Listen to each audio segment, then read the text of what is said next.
What's up, Buzz? How you doing, buddy? Trumpet. We got Judge. Buzz, how's everybody doing this evening?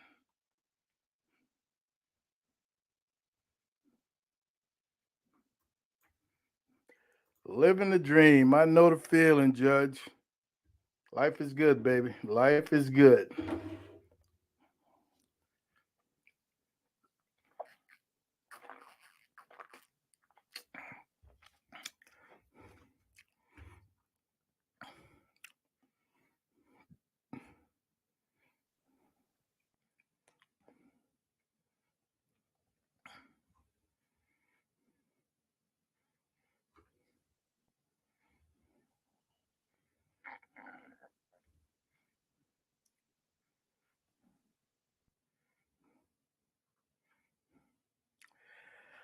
Come on in, folks. Find a seat, man. Before we knock this out, Sweet 16 starts tonight. And if you don't know, I'm a UCLA fan. Hopefully, they can get past Gonzaga tonight, 8:45. All right, that West Coast action, baby. Lady Rebecca, how are you doing this evening? Great to see you. Mr. Calzado, what's happening, baby? How are you doing?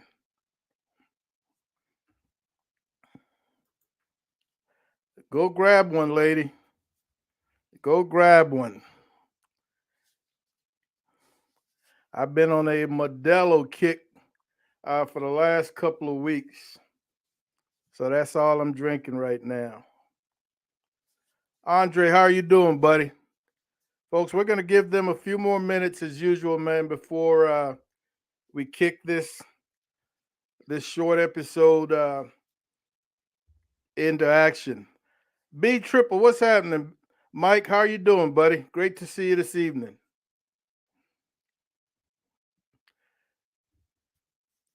Big D's, Delaware Barbecue. What's happening? Welcome aboard, man. Great for the evening. Good to see you. Rebecca, all is well.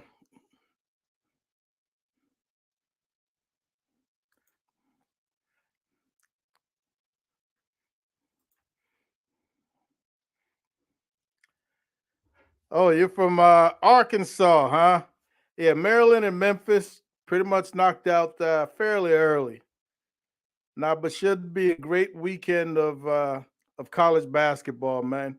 Not everybody is into March Madness, but I so look forward to March Madness because uh, such a large percentage of the games just really go down to the wire, man.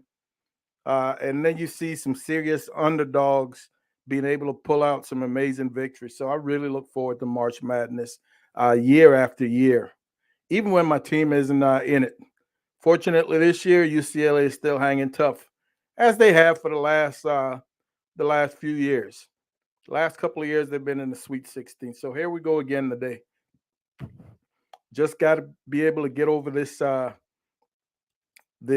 hump, this Gonzaga hump. Darnell, what's happening, buddy? Great to see you. Mike, I know, man, you on that grind, making it happen. Got to do what you got to do. Got to do what you got to do. All right, we'll give them another minute, folks. We'll give them another minute. I don't have a real topic. I just did not want to miss 2 weekends in a row, 2 weeks in a row, man. Uh, we had a great week last week. Mom and I were in Jamaica for a week, man. Awesome time. Mike, what's happening? Mike, it's hard to argue, man. If I was a betting man, based on what I've seen over the last couple of games, if I was a betting man, I'd have to bet Alabama. But this is March Madness, man, and stranger things have happened. So we shall see. Yeah, we shall see. What's up, Tony? How are you doing, buddy? Oh, we've talked about that already. You missed it, man. You missed it. Matter of fact, I've got a shrimp and salmon fried rice planned for this weekend on that thing. What's happening, folks? Welcome back to another episode with Mom and Papa Joe. And as usual, Mom and I appreciate you guys stopping in. This is going to be an abbreviated session today, simply because the game kicks off in about give or take 40 minutes. So I just wanted to stop in, man, say hi, let you guys know that Mom and I are still here and we are going strong. Like I said earlier, Mom and I were in Jamaica last week, man, in the Montego Bay area. We stayed on a resort in Lucia. Lucia is about 45 minutes from the airport in Montego Bay. And I'm here to tell you, if you ever get the opportunity, man, to go to Jamaica, I'm sure some of you have already. But if you haven't and you get the opportunity, man, don't pass it up. The people are absolutely amazing. You know, if you've been to many other or any other Caribbean countries, the pace tends to be a little slower, uh, and nobody seems to be in any rush, man. Uh, they tend to be soft-spoken folks, especially the ones we had to deal with this past week. They tend to be pretty soft-spoken, and they're just real chill, man. You know, everything is yaman, everything irie, everything good. Uh, Heading into that trip, I was fairly singularly focused, man, on comparing their jerk, comparing their jerk to what I do at home. And I think by now you know that I am a huge fan of jerk, anything jerk, man, jerk chicken, jerk pork, jerk fish, you name it. Anything can be jerk pretty much. But I'm a huge fan of it. And I thoroughly enjoy what I do here at home, but just from some of the feedback I've gotten over the last couple of years from Jamaicans who comment on our Jamaican themed cooks videos, you need to make your own. You need to make your own marinade. It's going to be so much better, whatnot. I have always felt that Walker's Wood that I've been using for years, I just really felt like it had to be legit. I just could not imagine jerk chicken getting much better than than what I was putting out. Understandably, I don't have pimento wood, nor do many Jamaicans right now. I've seen that for a fact. So it's not that huge a concern. There are other ways of getting around that I've just found out about. Things like pimento leaves. You can buy little bags of pimento twigs and dried berries. So these are some of the things you're going to see in our next jerk video. But folks, I'm here to tell you, Mom and I probably had 7 or 8 different jerks as we moved about the countryside. Uh, and what was absolutely shocking to me, based on all that feedback that we got from, from the Jamaicans on social media, on YouTube, about you making your own marinade, uh, man, there's so many people. Jamaicans truly believe that Walker's Wood is legit, that Walker's Wood is a homemade product. So it's very similar to what they would make at home. So those Jamaicans on YouTube comments that kind of look down on the use of Walker's Wood, restaurants in Jamaica are doing it. Vendors in Jamaica are using it. Now I'm not saying that nobody's making their own, because lots of them are making their own. So that is where I am to this point. I'm working on a recipe to put together some my own jerk marinade, and I just want to cook it to see if maybe the fresher ingredients is going to make a huge difference. But having said that, Mom and I tried about 7 or 8 different jerks through the area we were in. There were a few of them that stood out from the others, and the ones that stood out from the others made their own marinade from scratch. So that kind of tells me that it's something that I have to try. But the ones that were used in Walker's Woodman were absolutely spectacular. And I hate to say it, but there were some that I was absolutely disappointed in.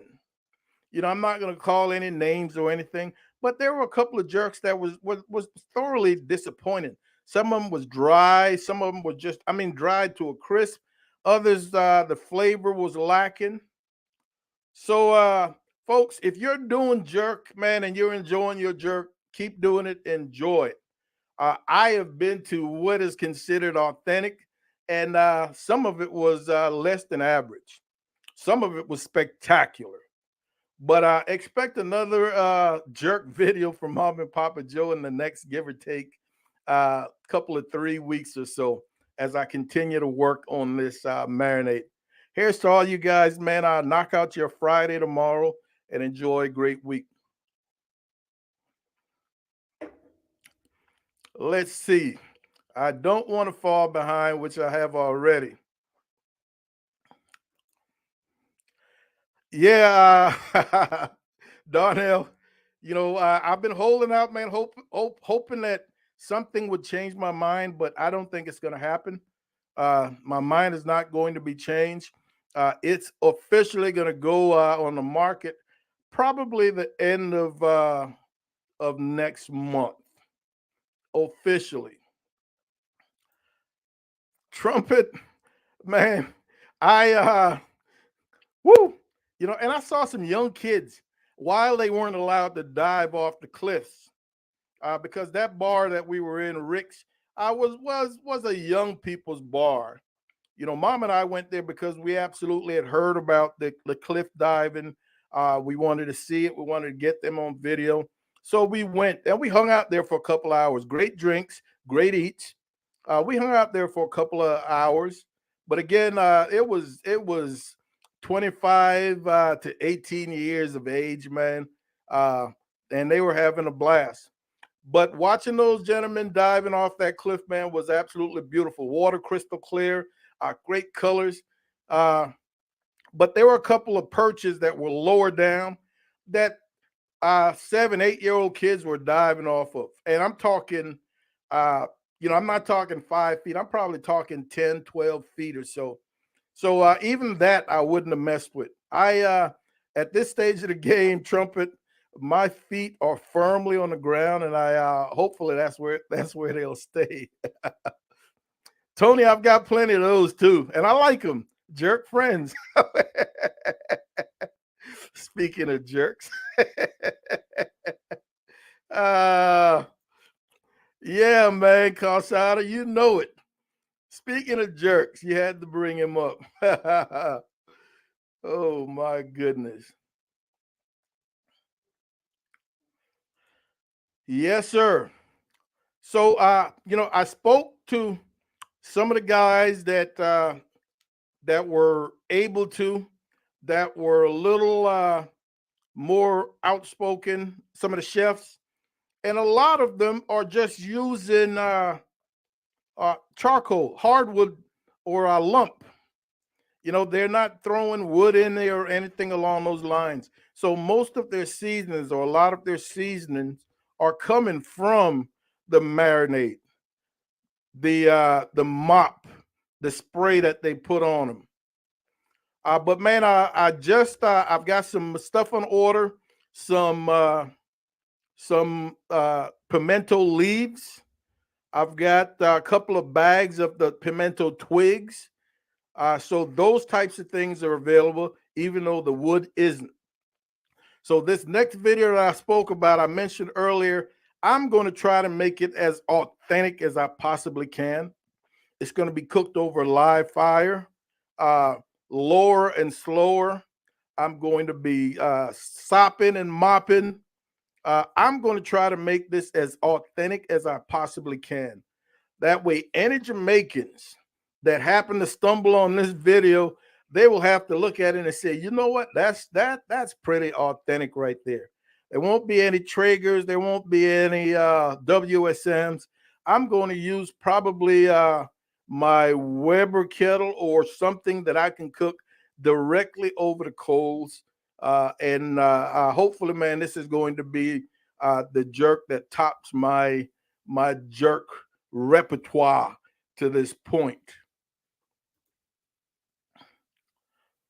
All is well, man. We come back. We regroup.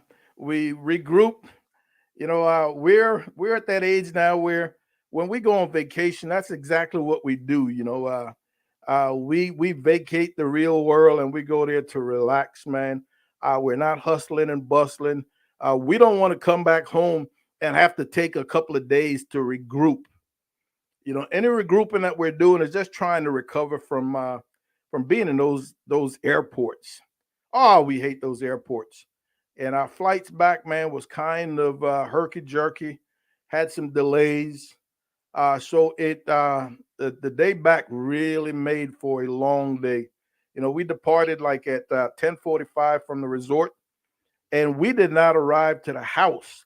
10:45 a.m. leaving the resort, getting home, getting out the vehicle in our driveway, 2:30 in the morning with delays. So kind of a headache. That took some steam out of us, but it did not take away from the vacation.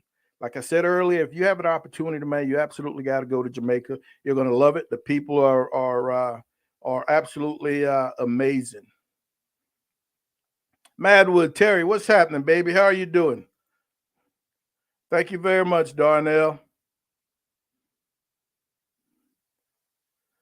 El Barrio, what's happening, buddy? How are you doing, man?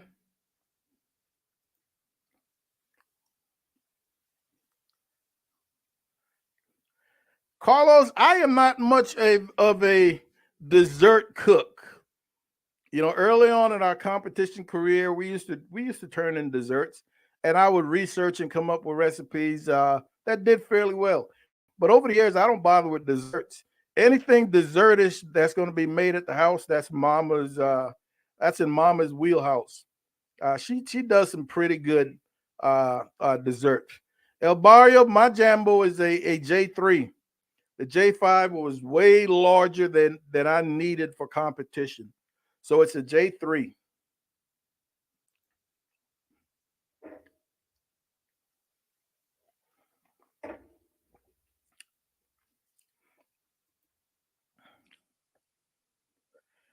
Mama El Barrio's asking, how was your spring break away from the kids?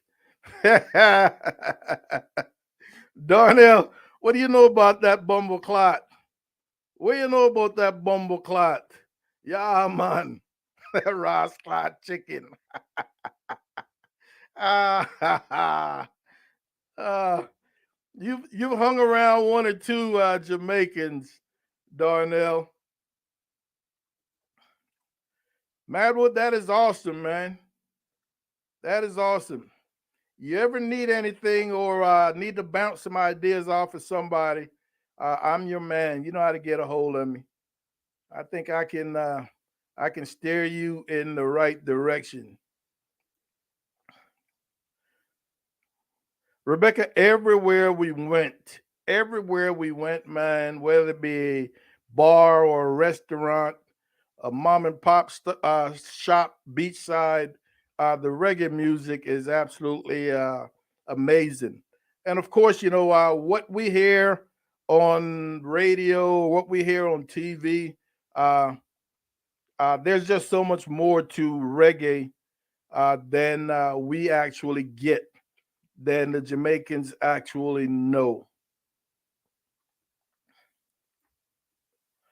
I know quite a few out there, man, have bought and used Walker's Wood. I'm here to tell you, there's nothing off the shelf better than Walker's Wood. During one of the days, we did a farm to table tour. Some of you have watched that video already. Uh, and folks, I'm here to tell you, I know a little something. The first couple of times I used Walker's Wood, uh, just by itself, because out of the bottle or out of the tub, there's citric acid. So and citric acid has that sour taste that can sometimes be mistaken for salt. So I kind of felt that that was enough salt. But the first two times that I used Walker's Wood without any additional seasonings or salt, my chicken just was not flavored, was not salty enough. So the third time was when I introduced uh, Grace's dry rub. And I'm here to tell you, watching the chefs do the exact same thing, you know, uh, uh, augmenting that marinade with a dry rub that contains some salt. I mean, I really felt like, man, I know a little something about flavor profiles. I know a little something about what meat should taste like because nobody told me, to just add something else to it. It was just something that I felt that I needed to do. And now watching what several of them have used uh, to augment that marinade, we brought back a couple of bags of some interesting dry jerk seasonings that I'm just so excited to put into play, along with the pimento leaves, along with the dried pimento berries. I'm really thinking the next batch of jerk that I do, I will really, really be impressed. One of the things I was disappointed in is uh, there are not they're not they at least in the area we were in, they weren't very big on a pepper onion sauce. Uh, and come to find out, the onion sauce is like an escovitch sauce. So it's a sauce with onions and peppers, sometimes carrots, but it's primarily used or served when it's served with fried fish. Over the years, I've always done it with jerk, and I've grown to enjoy it with jerk. So for whatever reason, I was thinking that's I'd be able to get that in Jamaica, and it wasn't served with jerk. They had something like a jerk salsa or a jerk pepper sauce out of the bottle, or a Scotch bonnet sauce, something very similar to a what is it, cotulas, or almost like a hot sauce. That was fairly interesting. But again, the onions and the peppers, man, I really thought I was going to get that. Oh yeah, dance hall. Oh yeah, yeah. I've got the Walker's Wood hot. Yeah, I've got the Walker's Wood hot.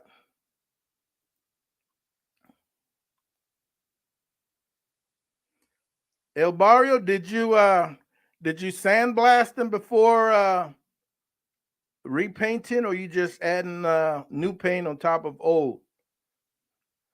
All the pits I've seen with the LED lighting underneath, man, really look cool at night. No, really looks cool at night. Listen to Buzz, Bomber Clock White Boy. Ah, that's pretty cool, Buzz. So you dealt with a lot of Rastas. That is pretty cool.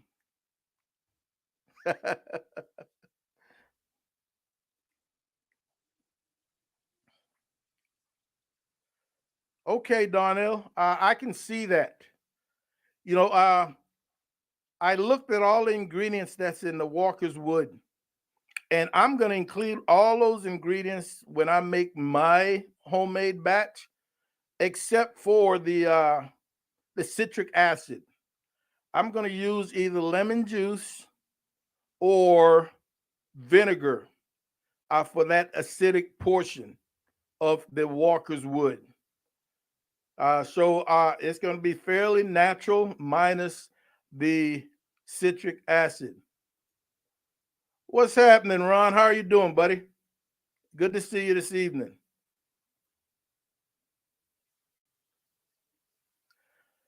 El Barrio, I'm telling you, there was a time, man, early in our competition career where tender quick was a thing. And I'm here to tell you, I don't mind telling you, I experimented with it, but I did not leave tender quick on for any longer than a minute, and I was washing it off. Because if you're using it much longer than that, that fake smoke ring is going to be so deep, it's going to look like lipstick. And man, people are going to be able to identify it a mile away. Tender Quick will not add a whole lot of sodium to your brisket. If you plan on using it, do not leave it on there long.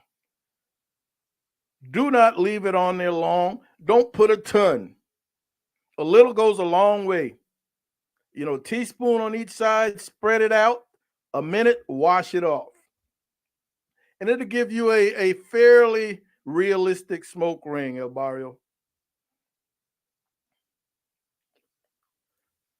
All right, good to hear, El Barrio. You sanded it down.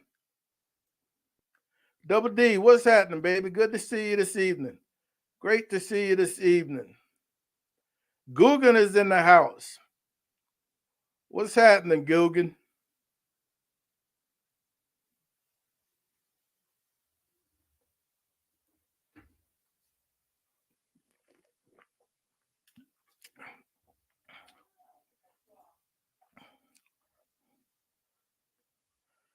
Starving pig, believe it or not, patois is a word that I just learned last week in Jamaica. You know, as we sat down with some of the locals, and I was telling them that I was from Belize, uh, and then I broke out my Belizean Creole, which is which is fairly similar to the Jamaican patois. Patois. Mom is correcting me. Don't you correct me, girl. All right. Which is fairly similar. And a lot of the words were pronounced the same way. We use the same terminology, the same names for fruits and whatnot. So I was pretty stoked about that. I was pretty stoked about that. Smoking Joe's. Smoking Joe asks, does spritzing brisket work? Joe, I'm here to tell you, I'm a believer that not every brisket needs to be spritzed. There's going to be some briskets that dry up and does not sweat, so to speak. And in those cases, yes, you're going to need some spritz. So I really think it helps to build that bark. If you've got a brisket that you look at it and man, it's just dry, you can see that rub caked on it, not breaking down, not getting crusty, then that brisket needs some spritzing. But if you've got a brisket, man, that's sweating and oiling up nicely, the bark is setting, don't add anything to it. So the answer, Joe, is yes and no. It works for dry brisket, but it will not help a wet brisket. My opinion. And for me, that goes for just about any meats.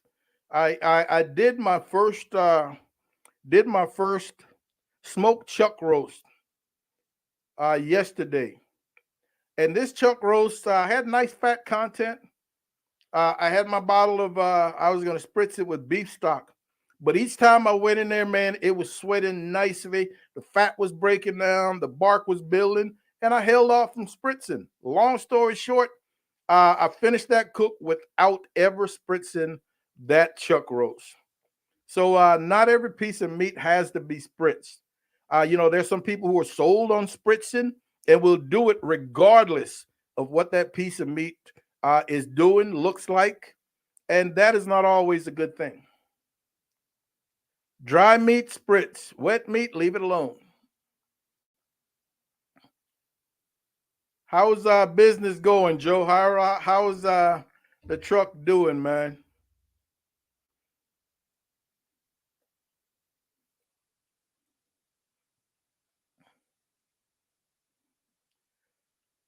El Barrio, I am not aware of any additional moisture brought to that protein by uh, by Tender Quick. Tender Quick is simply one of those curing salts. That is where that smoke ring comes from. If I'm incorrect, somebody out there help us out. But I have never heard of Tender Quick adding moisture. It's just I always thought it was one of those curing salts.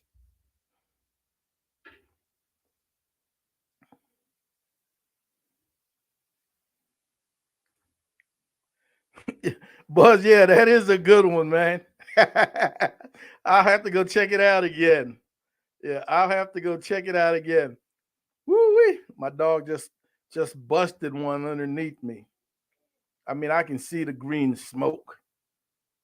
Boy, what you been eating? Trumpet said he doesn't spritz anything. Now I will spritz when I feel it's necessary. Well, I'm glad Joe agreed, man. Yeah, I'm glad Joe agreed.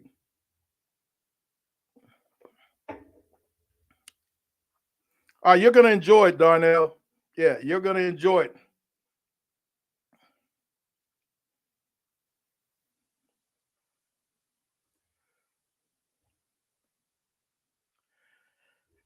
Joe, I had I made mollejas for the first. I've made them once, and I put it on video, and I I actually grilled them to a crisp on the Traeger, and they were very tasty. But I've seen so many other different ways to cook them, so I can see another video coming up with mollejas. But that was my first time. It's an interesting piece of protein, man. Uh, when you pull them out of that bag, you don't think that there's any way these things will ever tighten up to where they would be meat like. I mean, they're so jelly like out of that bag. So I didn't know what to expect the way I was cooking them. I've seen people boiling them and doing those types of things prior to grilling them or whatever the case might be. I went straight to the grill out of the bag after I cleaned them up somewhat, and I was pretty happy with them. But given that that was my first time cooking, I think my next round will be even better. I love eating them. I've had them in restaurants, Joe, but that was my one and only time cooking them. So I need to do them again.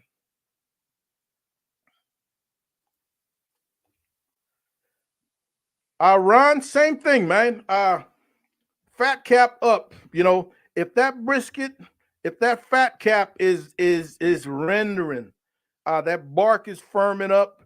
The juices of that fat, the juices from that brisket, have become one with that black pepper, with the salt or whatever rubs you're using, and it's tightening up. It's great, getting that great color. Leave it alone. No need to spritz. But if something is missing, if one of those things isn't happening, it's not breaking down, your bark isn't firming, then you may need to add a little something. Yeah, you may need to add a little something. And I feel like one of the mistakes I see people make all the time, and I shouldn't call it mistakes, but for me, I think it's overdoing it. I've seen people come with these big time spray bottle, like you're gonna do some weed killing, that are under pressure, and they're blasting the meats with these hoses and these bottles of spray, and they're blasting the meat. I'm talking the meat's dripping wet, folks. To me, my opinion, all that is doing, man, is washing or weakening, softening your seasonings, as opposed to what I like to call a mist. I've got a little spray bottle, man. I adjust that nozzle to where it is just misting, and I will just mist. And when I see just a little shine on that piece of protein, I've called it good. I don't want to see anything running off. I don't want to blast it. Uh, but for me, less is more when it comes to spritzing. What's up, Mama? game Eastern or Central time? Because somebody just posted it's ready to start. It's Central. Okay. It's our time. Yeah. Okay. Yeah, we're good. Yeah, we're good. I don't know I don't know what boots those are, man. Yeah, I don't know what boots are. Smoking Joe, I need some brunt work boots, brother. Yeah. I'm missing something here, Joe. Yeah, I am missing something here. Ah, Lady Cherie is in the house. How are you doing, lady? Great to see you this evening. Great to see you this evening.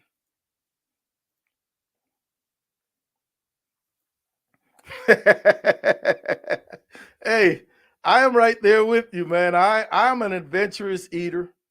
If you cook it right, I'm gonna eat it, and I don't need to ask a whole lot of questions because sometimes uh, when you're enjoying something, you might not want to know exactly what it is. So uh, eat, enjoy, and be happy.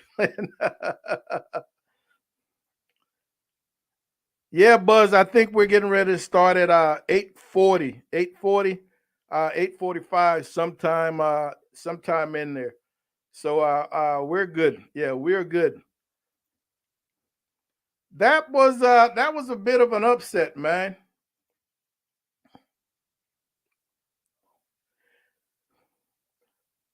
Darnell, man, Darnell asked, how do you check your bark if the brisket is fat cap up? I always been confused about that. Uh Darnell, primarily your bark is going to be your presentation side. Ultimately, that's what it is. Whatever side is on top, whatever side is on top on that pit is going to be the side that barks up better. So if you're a fan of meat side up, then you want your meat side to be your bark side. So that is going to be up. If you do fat cap up, then hopefully you understand that that fat cap is going to be your more barky side, especially because of the oils and the way that fat renders and really grabs onto the seasonings, that the black pepper grains. So whatever side is on top, it will bark up better.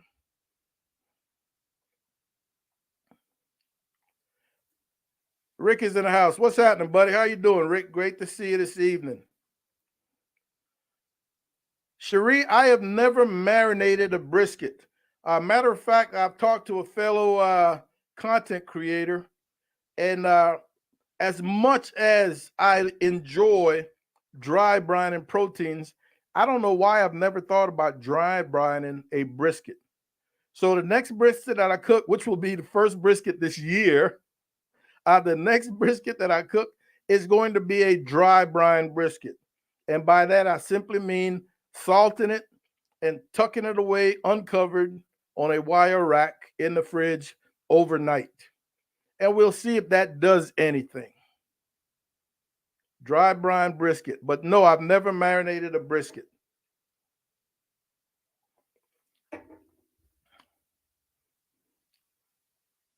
Let's see.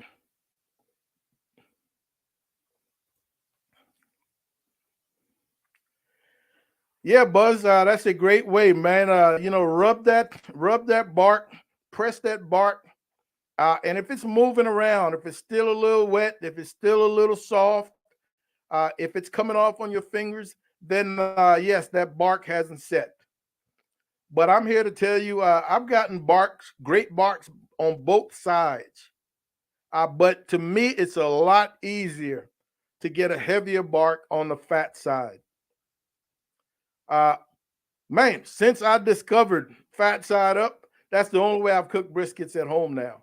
Unless I'm doing a competition theme brisket video, then I'll go meat side up, and that will be my bark side.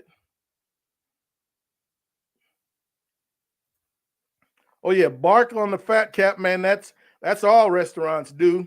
Joe can attest to that. Bark on the fat cap is special. And that is why, folks, I no longer trim or remove the fat cap from beef ribs because just like a brisket, man, the way that fat cap barks up, renders, grabs onto those seasonings, get crusty. It's the same thing with beef ribs. I guarantee you, if you've cooked beef ribs where you've chopped off that entire fat cap, exposing all that meat, if you go with that full fat cap one time, like Papa Joe is telling you, you will never turn back. You will never turn back.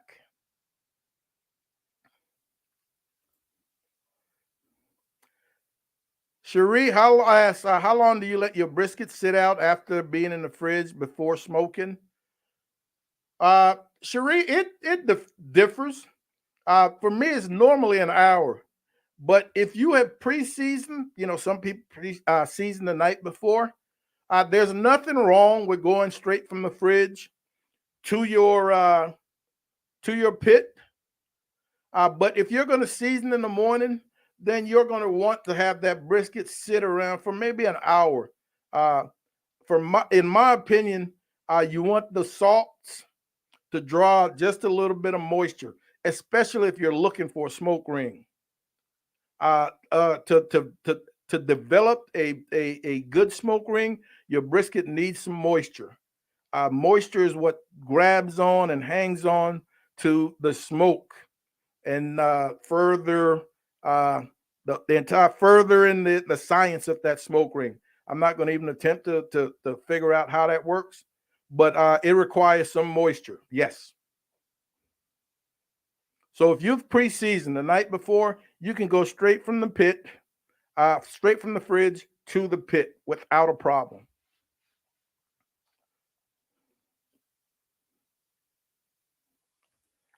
Darnell, do one fat cap up, man. I think you're really, really going to enjoy it. Yeah, I think you're really going to enjoy it. Mario, what's happening, buddy? How are you doing? Chris, what's happening, buddy? Great to see you this evening, man. Folks, like I said, man, I just wanted to drop in for a hot second. I know these games, my UCLA game is getting ready to go hot in about 3 or so minutes. So wanted to stop in since we missed last week. We've got a video coming out, man. I am not a fan of chuck roasts unless they're cooked like a steak.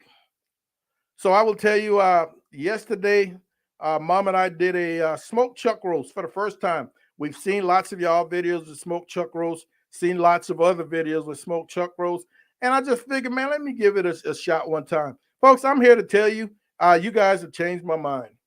A smoked chuck roast is absolutely delicious. I ate more of that smoked chuck roast yesterday and today than I would have if it was a brisket. I'm telling you, I absolutely enjoyed it. So be on the lookout tomorrow for our smoked chuck roast video. I am now a convert, and we'll be cooking more smoked chuck roast. Absolutely delicious. So let me get ready to close this out, man. And I want to tell you, we absolutely appreciate you guys as usual, man, being here. Check out the video tomorrow. Rick, if you're asking about the chuck roast, I did it on the WSM. Yeah, I did it on the WSM, and it was absolutely delicious, man. Tender. Oh my goodness. Juicy. Loved it. I will be doing that again. Buzz, I am not a fan of pot roast. I am not a fan of pot roast. And at some point, I've got to do a pot roast video because I know there are people out there that really enjoy pot roast, but I'm not a fan. So maybe like this smoked chuck roast, I can be converted, but we will see. We will see. So, ladies and gentlemen, man, I want you guys to knock out work tomorrow and get ready for an awesome weekend, man. And we'll see you right back here next Thursday. Thank you guys as usual. Love you guys. And I will see, Mom and I will see you when we see you. Take care.